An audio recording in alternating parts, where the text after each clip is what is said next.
ഓം gum ഗണപതേ നമഃ ഗും ഗുരുഭ്യോ നമഃ. കന്നി മൂന്നാം ദ്രേഖാണാണ് നമ്മൾ നോക്കിക്കൊണ്ടിരിക്കുന്നത്. അപ്പോൾ കന്നി ഒന്നാം ദ്രേഖാണം നമ്മൾ അധിപന്മാരെ പറയാൻ വിട്ടുപോയിട്ടുണ്ടായിരുന്നു, അതൊന്ന് നോക്കാം. കന്നി ഒന്നാം ദ്രേഖാണത്തിൻ്റെ അധിപൻ ആ രാശിയുടെ അധിപൻ തന്നെയാണ്, അതായത് ബുധൻ തന്നെയാണ്. കന്നി രണ്ടാം ദ്രേഖാണത്തിൻ്റെ അധിപൻ ശനിയാണ്. അത് പുരുഷദ്രേഖാണമാവാനും പിന്നെ രോമങ്ങൾ നിറയെയുള്ള ആളാവാനും എന്നൊക്കെ പറയാൻ കൂടി നമുക്ക് പറയാം.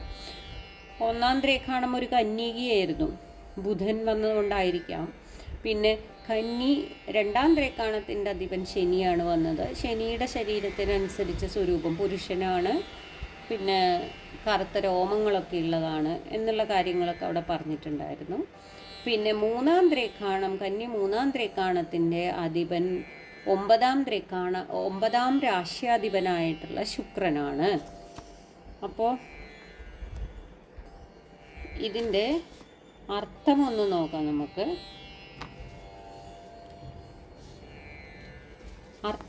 ശ്ലോകം ഒന്ന് വായിക്കട്ടെ, അതിനുശേഷം. ഗൗരീ സുദൗധാർദ്രദുകുലഗുപ്ത സമുച്ഛ്രിതാ കുംഭകടശുഹസ്ഥ ദേവാലയം സ്ത്രീ പ്രയതാ പ്രവൃത്ത വദന്തി കന്യാന്തകദസ്ത്രിഭാഗ. ഇവിടെ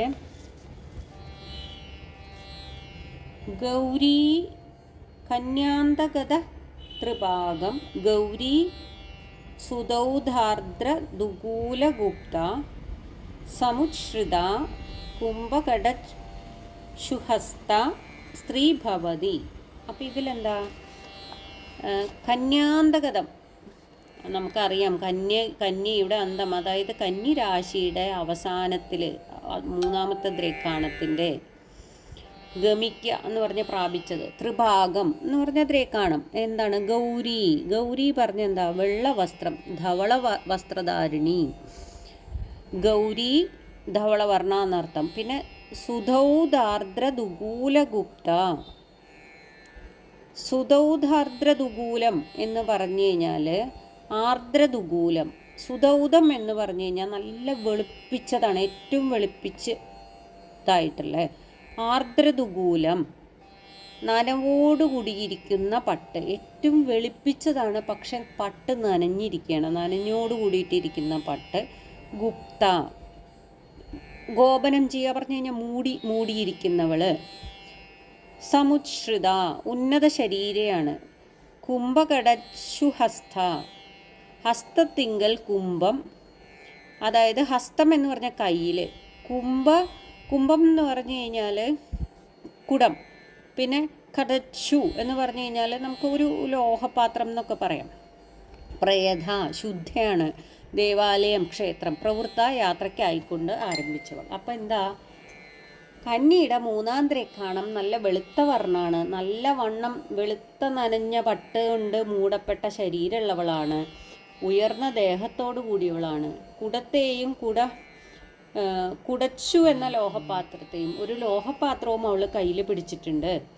അങ്ങനെയുള്ള ഒരു സ്ത്രീയാണ്. അപ്പോൾ ആ സ്ത്രീ ശുദ്ധയായിട്ടാണ് ദേവാലയത്തിലേക്ക് പോകുന്നത് എന്നുള്ള, ദൈവത്തിനെ തൊഴാനായിട്ടാണ് പോകുന്നത്. അപ്പോൾ ഇതിൽ നിന്ന് നമുക്ക് കന്നി മൂന്നാം ദ്രേഖാണം സൗമ്യദ്രേഖാണാണെന്ന് മനസ്സിലാക്കാം.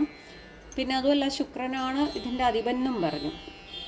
അപ്പോൾ നല്ല വെളുത്തുയരമുള്ള സ്ത്രീ, നനഞ്ഞ നല്ല വെളുത്ത പട്ടുടയാടകൾ അണിഞ്ഞ ഒരു മൊന്തയും പൂപ്പാലികയും ഒക്കെ കയ്യിലെടുത്തിട്ട്, നമ്മൾ അമ്പലത്തിലേക്ക് പോകുമ്പോൾ കുടം കയ്യിലെടുത്തു എന്ന് പറയുന്നതിനേക്കാളും കുറച്ചും കൂടി ഭംഗിയത് കുടത്തിൻ്റെ ആകൃതിയിലുള്ള ഒരു മൊന്ത, അതിലെന്തെങ്കിലും പാലോ ശുദ്ധമായിട്ടുള്ള എന്തെങ്കിലുമൊക്കെ ആവാം, ദ്രവരൂപത്തിലുള്ള എന്തെങ്കിലും ആവാം. ഒരു പൊന്തയും പൂപ്പാലികയും കയ്യിലെടുത്ത് ശുദ്ധമായ ദേവാലയത്തിലേക്ക് പോകുന്നതാണ് മൂന്നാം ദ്രേഖാണ രൂപം. ഈ സ്ത്രീ കന്യക തന്നെയാണെന്ന് ചിന്തിക്കാം. കാരണം എന്താണ്? ഗൗരി എന്നാണ് പറഞ്ഞിരിക്കുന്നത്. ഋതുവാകാത്ത കന്യക എന്നുള്ള അർത്ഥം അതിനെടുക്കണം. ഗൗരിയാണ്, ആ കുട്ടിയാണത്. അപ്പോൾ പക്ഷേ സ്ത്രീ എന്ന വാക്ക് അവിടെ ഉപയോഗിച്ചിട്ടുമുണ്ട്. ഗൗരി എന്ന് പറയുമ്പോൾ വെളുത്ത വസ്ത്രം അണിഞ്ഞവൾ എന്നുള്ള ഒരു കാര്യം, അല്ലെങ്കിൽ വെളുത്തിരിക്കുന്നവൾ എന്നുള്ളൊരു അർത്ഥം കൂടി അതിനെടുക്കാം. പിന്നെ സ്ത്രീ എന്നുള്ള വാക്ക് ഉപയോഗിച്ചിട്ടുണ്ട്. അപ്പോൾ പ്രൗഢകളെയും മധ്യവയസ്കകളെയും പറയാം. അപ്പോൾ എന്തോ ഒരു കാര്യം സാധിക്കുന്നതിനാണ് അമ്പലത്തിലേക്ക് പോകുന്നത്. ദേവന് നൽകാനുള്ള കാര്യങ്ങളാണ് പാത്രത്തിലുള്ളത്. സുന്ദരിയാണ്, നല്ല വസ്ത്രങ്ങൾ ധരിച്ചവളാണ്, കുളിച്ച് ശുദ്ധിയായവളാണ്. സമാധാനം, സൗമ്യദ്രേക്കാണാണ്, സമാധാനത്തോടെയാണ് യാത്ര.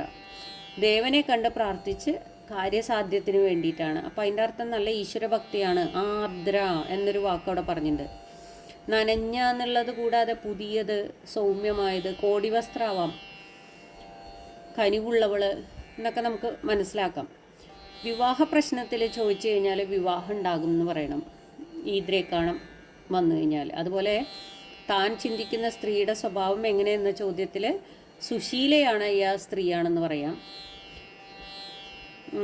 ഗൗരി എന്നുള്ള വാക്ക് ഉപയോഗിച്ചുകൊണ്ട് ശ്രീപാർവതിയുടെ ആകാരഭംഗിയും ഐശ്വര്യവും ശ്രേയസ്സും ഭാഗ്യവും ഉള്ളവളാണെന്ന് പറയാം. ഗൗരി, സുധ, ആർദ്ര, ദുകൂലം ഇങ്ങനെയൊക്കെ പറഞ്ഞുകൊണ്ട് അമ്പലത്തിലേക്ക് കൊണ്ടുപോകുന്ന പാത്രത്തിൽ എന്താവും? മഞ്ഞളോ തുളസിയോ തേൻ, പുതിയ പട്ട്, പുഷ്പങ്ങൾ, ഇതൊക്കെയാണ് ഉള്ളതെന്ന് മനസ്സിലാക്കാം. അപ്പോൾ ഇതൊന്നും കൂടി വായിക്കാം. ഗൗരീ സുതൗതാർദ്ര ദുകുലഗുപ്ത സമുച്ഛ്രിത കുംഭകടശുഹസ്ഥ ദേവാലയം സ്ത്രീ പ്രയതാ പ്രവൃത്ത വദന്തി കന്യാന്തഗതത്രിഭാഗ. ഓം നമ ശിവായ. 18 ദ്രേക്കാണ സ്വരൂപങ്ങൾ പറഞ്ഞു കഴിഞ്ഞു. അടുത്തത് നമുക്ക് തുലാം രാശി ദ്രേക്കാണാണ്. അടുത്ത വോയിസ് ക്ലിപ്പിലിടാം. നമസ്കാരം.